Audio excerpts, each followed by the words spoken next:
Welcome to our first video blog of our series, Education in Focus AI, where we will explore the opportunities, risks, and challenges of artificial intelligence in the world of education.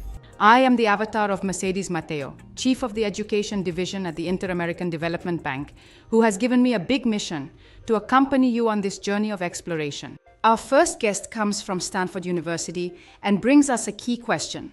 How can we use artificial intelligence in education without losing the effort and essential skills like resilience and teamwork? Welcome, Rose, to our first video blog about AI in education. Yeah, no, thanks for inviting me, and I'm super excited to have this conversation. Rose, you studied computer science. Why did you become interested in researching education and AI? I've always been, doing research in the AI space.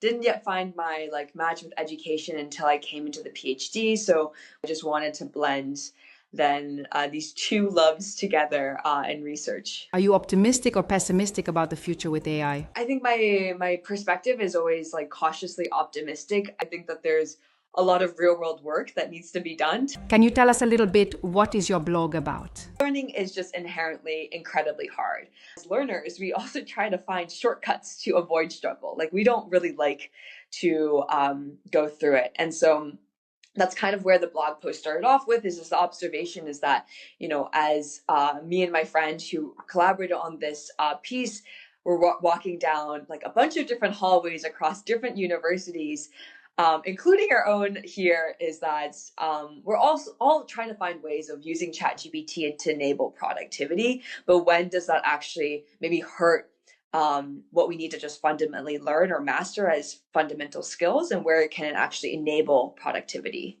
What risks do you think students face when using ChatGPT to solve problems? There's definitely a lot of short-term gratification of finally I got that annoying task out of the way. But when we think about young kids, or when we think about kind of the foundations of what we have to learn in K-12, it is just a big struggle. And so even though in the short run, we want to avoid the pains of struggle, maybe the social embarrassment, the social anxiety of not being able to master certain skill sets like math.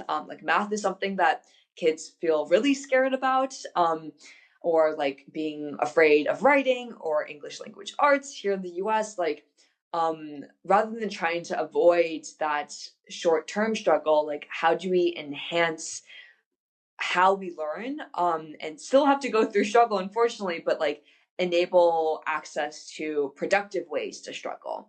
What do you mean by productive struggle? It's kind of when you're initially exposed to applying a new skill or learning a new skill, there's going to be a lot of novel things that you might not be accustomed to, right? When we're first learning how to tackle a math word problem, Bob has 10 apples and he gives 5 away. We might face struggles, and how do you actually translate a word problem in natural language into subtraction or the concepts of addition? Now, the adjective for productive to the part of struggle is that there's a lot of times in which your struggle can also be really unproductive, right? Maybe you just fundamentally, you've never learned this concept of addition, or you've never seen a word problem before. And so there's ways in which you can productively tackle those problems if only you had help. Now, if you over rely on help though, let's say a teacher constantly gives you answers, or in the case of the blog post, an AI system like ChatGPT always gives you answers, then you're really avoiding struggle overall, and you're never meeting this experience of productively struggling and learning and acquiring those new skills. What other skills do you think are at stake? Socio-emotional skills builds collaborative skills of individuals. So it's not just about enhancing just not only what you know, but also how do you collaborate with others, or how do you build, let's say, resilience in a collaborative fashion or socially, are also really important factors when we think about ways to overcome struggle. Artificial intelligence is a reality. How do you think we can achieve a productive use of AI? I don't really see it as necessarily black and white. There's a lot of gray zone areas in which AI can be used, not just about whether it's allowed or disallowed, but also in what ways can it be allowed, or in what ways has it been found effective.